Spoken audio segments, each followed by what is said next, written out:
We'll guide you through how to create transitions in DaVinci Resolve.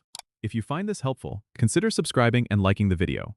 First, open DaVinci Resolve on your desktop and load the project you want to work on.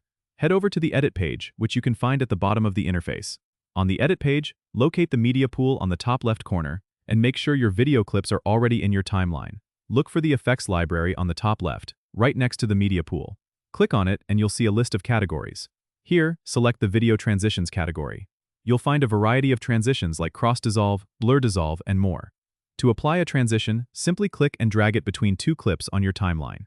You can adjust the transition duration by dragging the edges of the transition icon, which appears between the clips.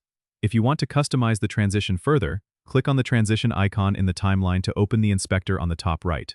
Here, you can tweak the transition settings such as duration and alignment. Play back your timeline to view the transition effect. You can try different transitions to see which one fits best with the mood of your video.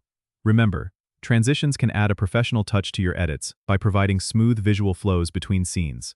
Don't forget to subscribe and comment if this helped you out.